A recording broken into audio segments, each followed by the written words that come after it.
Hamas യുദ്ധം, Iran Israel യുദ്ധം, ഇവിടെയൊക്കെ കൗതുകത്തോടെ ലോകം കേട്ട ഒരു സംഗതിയുണ്ട്. അവിടെയുള്ള തുരങ്ക ശൃംഖലകൾ. ഇറാനിലെ ഭൂഗർഭ മിസൈൽ നഗരങ്ങളും ആയുധപ്പുരകളുമൊക്കെ യുദ്ധത്തോടെ വലിയ ചർച്ചയാകുന്ന വിഷയങ്ങളാണ്. അതിൽ ഒന്നാണ്, അതിൻ്റെ ഏറ്റവും മികച്ച ഉദാഹരണമായി ഇറാനിലെ ചരിത്രപ്രസിദ്ധമായ നഗരം നുഷാബാദിന് അടിയിൽ രാജ്യത്തെ ഏറ്റവും നിഗൂഢമായ ഭൂഗർഭ ലോകങ്ങളിലൊന്നായ ഊയി എന്ന നഗരമുണ്ട്. ഏകദേശം 1500 വർഷത്തോളം മുൻപുള്ള സസാനിയൻ സാമ്രാജ്യം, അത്രത്തോളം പഴക്കം ഈ നഗരത്തിനുണ്ട്, ഈ തുരങ്കത്തിനുണ്ട്. ഇത് കേവലം തുരങ്കങ്ങളുടെ ഒരു ശ്രേണിയല്ല, മറിച്ച് വളരെ ശ്രദ്ധയോടെ അതിജീവനത്തിന് വേണ്ടി രൂപകൽപ്പന ചെയ്ത ഒരു അഭയ കേന്ദ്രം എന്നൊക്കെ വിശേഷിപ്പിക്കാവുന്ന ഒരു സംഗതിയാണ്. ഊയെ ഏറെ കൗതുകകരമാക്കുന്നത്, ഭയപ്പെടുത്തുന്നതും ഒക്കെ ആക്കുന്നത് അതിൻ്റെ സങ്കീർണമായ, അതിൻ്റെ നിർമ്മിതിയിലെ ആ ഒരു സങ്കീർണത തന്നെയാണ്. ശത്രുക്കൾ നുഴഞ്ഞു കയറുമ്പോൾ അവരുടെ വേഗത കുറയ്ക്കാൻ വേണ്ടി ഇവിടുത്തെ തുരങ്കങ്ങൾ ഇടുങ്ങിയതും അതുപോലെ തന്നെ വളഞ്ഞു പുളഞ്ഞതുമായിട്ടാണ് നിർമ്മിച്ചിരിക്കുന്നത്. എന്നാൽ കൃത്യമായി വഴികൾ അറിയുന്ന ഒരാൾക്ക് ഇതിലൂടെ അതിവേഗം നീങ്ങാം. അപകടം അടുത്തു വരുമ്പോൾ ആളുകൾക്ക് പ്രവേശന കവാടങ്ങൾ അടച്ച് ഭൂമിക്കടിയിലേക്ക് അപ്രത്യക്ഷരാകാനും സങ്കീർണമായ ഇടനാഴികളിലൂടെ സുരക്ഷിതമായി സഞ്ചരിക്കാനും സാധിക്കും. പല തട്ടായി വ്യാപിപ്പിക്കപ്പെട്ട ഈ നഗരത്തിന് ചിലയിടങ്ങളിൽ 18 മീറ്റർ വരെ ആഴമുണ്ട്. ഇടുങ്ങിയ ഇടനാഴികൾ, രഹസ്യ അറകൾ, വായു സഞ്ചാരത്തിനുള്ള കുഴലുകൾ, സാധാരണ വീടുകൾക്കും തെരുവുകൾക്കും താഴെ വിദഗ്ധമായി മറച്ചിരിക്കുന്ന രഹസ്യ കവാടങ്ങൾ, ഇതെല്ലാം ഊയിയുടെ ഭാഗമാണ്. കെണികളെ ഓർമ്മിപ്പിക്കുന്ന ചില സംവിധാനങ്ങളും അപ്രതീക്ഷിതമായ തിരിവുകളും ഇതിലുണ്ടത്രേ. ഒളിച്ചിരിക്കാൻ മാത്രമല്ല, ശത്രുക്കളെ ആശയക്കുഴപ്പത്തിലാക്കാനും കൂടിയാണ് വിചിത്ര രൂപകൽപ്പന.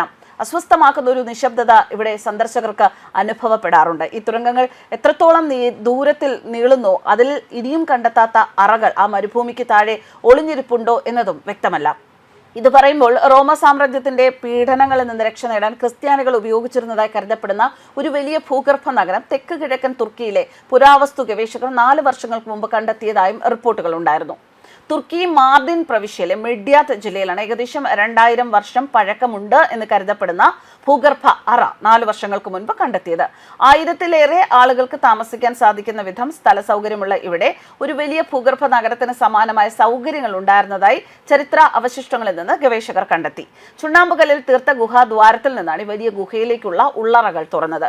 ഗുഹാദ്വാരത്തിന് പിന്നിൽ നീണ്ടുകിടക്കുന്ന ഒരു പാതയുണ്ട്. അതിലൂടെ മുന്നോട്ട് നടക്കുമ്പോൾ ഒരു നഗരം പോലെ, നഗരത്തിന് സമാനമായ കാഴ്ചകളുടെ ചരിത്ര അവശിഷ്ടങ്ങൾ അവിടെ കാണാമത്രേ.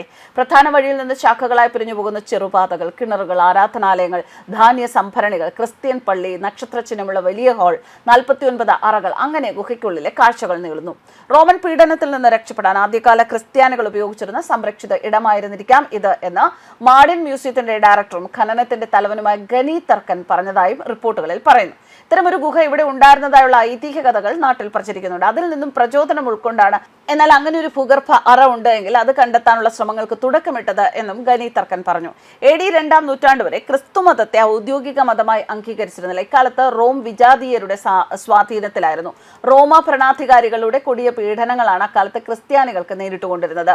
അതിൽ നിന്നും രക്ഷ നേടാൻ ഭൂഗർഭ അറകൾ പോലുള്ള രഹസ്യ കേന്ദ്രങ്ങളെ അവർ ആശ്രയിച്ചു. അത്തരത്തിൽ ഒരു ഭൂഗർഭ അറയാകാം ഇത് എന്നും അദ്ദേഹം വെളിപ്പെടുത്തുന്നു. News desk കർമാനസ്.